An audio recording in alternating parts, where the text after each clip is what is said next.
Hello student, कैसे हो आप सभी। आई होप कि सब बढ़िया होंगे। तो आज जो हम यहाँ पे एक्चुअल में आए हैं, वहाँ पे जो डिस्कस करने वाले हैं वो डिस्कस करेंगे JSSC के बारे में, मतलब झारखंड स्टाफ सिलेक्शन कमीशन के बारे में, है ना। कोई डीप में नहीं जाएंगे, जो मेन चीजें हैं इंपॉर्टेंट सिर्फ हम उसके बारे में ही डिस्कस करेंगे, ठीक है ना। कोई फिजूल की बातें ना कुछ चीजें, है ना। तो सबसे पहली बात स्टार्ट करते हैं नंबर 1 से। आपका जो फॉर्म है आएगा वो 25 से आपका फिलअप होना स्टार्ट हो जाएगा, 25 मई से। अब वो जो एंड डेट होगा वो होगा आपका 24।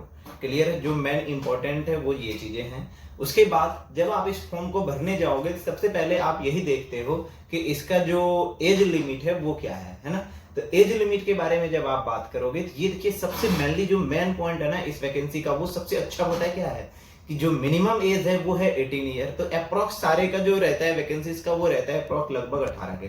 लेकिन इसका पता है जो एडवांटेज किनको मिलने वाला है, जिनकी थोड़ी एजेस हो रखे हैं, जो एसएससी जेई आरआरबी जेई का पेपर नहीं दे सकते हैं, उनके लिए है ये बहुत बेस्ट अपॉर्चुनिटी कि वो इसमें जाके अपना फॉर्म फिलअप करके अपनी जॉब को ले सकते हैं। ठीक है, इनका जो मैक्सिमम एज दे रखा है 35 एज दे रखा है। तो अगर आप इस पे वर्क करेंगे थोड़ा सा, अगर आप जिनका छूट गया है एसएससी जेई नहीं दे पा रहे हैं, अब रेलवे का नहीं दे पा रहे हैं, तो इस पे जाके वर्क कीजिए। ठीक है, एक और चीज, जो SC ST से हैं या फिर जो SC ST से जो आपके फीमेल कैंडिडेट्स हैं, उनके लिए भी ये चीज है कि मैक्सिमम एज जो दे रखा है उनका 40 ईयर दे रखा है। तब आप सोच सकते हैं जिनका एज जो 1 साल 2 साल से मिस कर जाते हैं, तो वो भी इस चीजों पे जाके अपना प्रिपरेशन स्टार्ट करके अपनी जॉब्स को ले सकते हैं। तो उनके लिए बेटर अपॉर्चुनिटी है। तो जो मेन है ना, मेन जो आपका पॉइंट्स अगर बोला जाए आज के टॉपिक का बताने का, वो एक तो यही है। दूसरी बात है, जब आप इसके बाद वैकेंसीज के बारे में बात करेंगे तो जो वैकेंसीज निकले हैं वो 1551 वैकेंसीज हैं,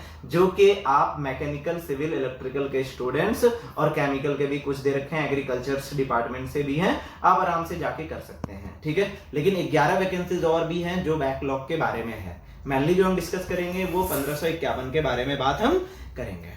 क्लियर है। तो टोटल वैकेंसीज पता चल गया 1551 वैकेंसीज हैं आपके। उसके बाद जब आप बात करोगे, जो आप स्टूडेंट सबसे पहले आप चेक करते हो वो है एग्जाम पैटर्न और आपका सिलेबस। क्लियर है। तो जब आप एग्जाम पैटर्न्स के बारे में बात करेंगे तो एग्जाम जो होगा इसका वो 2 एग्जाम्स होंगे, एक होगा CBT 1 और दूसरा होगा CBT 2। जैसे आप रेलवे में पेपर देते हैं और जैसा आपने DRDO में पेपर अभी आपने दिया। क्लियर है। तो जो CBT 1 का पेपर होगा, CBT 1 में आएंगे आपके टोटल 120 मार्क्स के एग्जाम्स होंगे, जिसके लिए टाइम होगा आपके पास 2 घंटे का।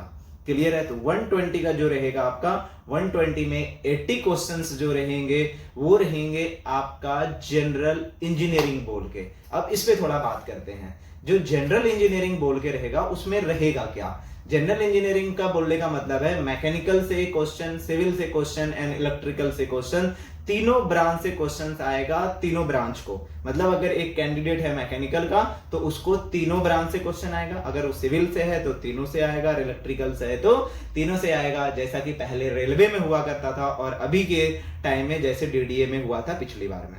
क्लियर है। तो इस चीजों पे थोड़ा आप वर्क कीजिए। जो स्टूडेंट मैकेनिकल से हैं तो वो सिविल और इलेक्ट्रिकल के जो आपके सिंपल टॉपिक के जो क्वेश्चंस हैं, छोटी छोटी चीजें जिसपे है, मैं जो फर्स्ट ईयर के जो आप बीटेक्स वगैरह करते हो थोड़ा उस पे आप वर्क कीजिए, ये आपको बेनिफिट देगा। और जिसका ये वाला पोर्शन क्लियर होगा, गारंटीड मैं लेता हूं कि वो पेपर क्लियर करके अपना लाएंगे। क्योंकि अगर कहीं कहीं पे अगर कोई मिस करने वाला है, अगर कुछ छूटने वाला है चीजों, इसी पे मिस करेंगे। ठीक है, तो ध्यान रखना, आप 80 मार्क्स के आप करेंगे जनरल इंजीनियरिंग, जिसमें कि तीनों ब्रांच के आपके क्वेश्चंस पूछे जाएंगे। क्लियर है। उसके बाद जो 40 क्वेश्चंस आपके रहेंगे वो रहेगा आपका जनरल ज्ञान करके, आपका आता है सामान्य ज्ञान करके बोल के आएगा। ठीक है, और उसमें क्या रहेगा उस पे भी हम बात कर लेते हैं। जो आपके 40 क्वेश्चंस रहेंगे उसमें से आपके आएंगे मैथ, जो आप एप्टीट्यूड मैथ पढ़ते हो, उसमें आएंगे आपके रीजनिंग, उसमें आएंगे आपके GK GS इंक्लूडिंग साइंस, और उसमें आएगा आपका कंप्यूटर के बारे में, बेसिक कंप्यूटर के बारे में। ठीक है, तो आप 40 क्वेश्चन इस 4 सब्जेक्ट से रख लीजिए, अप्रॉक्स 10 क्वेश्चंस के। क्लियर है। तो इस पे आप वर्क कीजिए और उस 80 पे वर्क कीजिए, तो टोटल हो गया आपका 120, जो कि आपका CBT 1 में आएगा, जिसके लिए टाइम सफिशिएंट है 2 घंटे का। क्लियर है। उसके बाद जब आप जाएंगे CBT 2 पे, तो CBT 2 पे भी आएगा 120 क्वेश्चन, जिसके लिए टाइम रहेगा आपके पास 2 घंटे का। ठीक है, अब आप बोलेंगे 120 में आएगा क्या। 120 में आएगा जिस ब्रांच से आप होंगे पर्टिकुलरली उसी ब्रांच का क्वेश्चन होगा 120। तो देखो कितना आसान है आपके लिए, आप वो कीजिए, आपका मैक्सिमम इंजीनियरिंग का पोर्शन है, तो इस अपॉर्चुनिटी को आप कभी भी मिस मत कीजिए, ठीक है। इसमें आपको दिख रहा है नॉन टेक्निकल का पोर्शन कम है, जनरल इंजीनियरिंग है, तो जनरल इंजीनियरिंग पे थोड़ा सा, जिसको मान लीजिए कि 80 क्वेश्चंस आपके वहां पे रहेंगे, तो उस 80 में आपका अगर थर्ड पार्ट अगर आप कर दोगे तो इन जनरली आपको दिख रहा है कि 27 से 30 क्वेश्चन तो आपका, अगर मान लेते हैं कोई सिविल से है तो सिविल का रहेगा, तो उसके बाद जो रेस्ट पोर्शन बचता है आपका, उस पर थोड़ा एक बार अगर आप वर्क कर ले रहोगे ना, तो आपका आराम से जॉब लगने के चांसेस बढ़ जाएंगे, ठीक है। तो उसके लिए आप अच्छे से मेहनत कीजिए।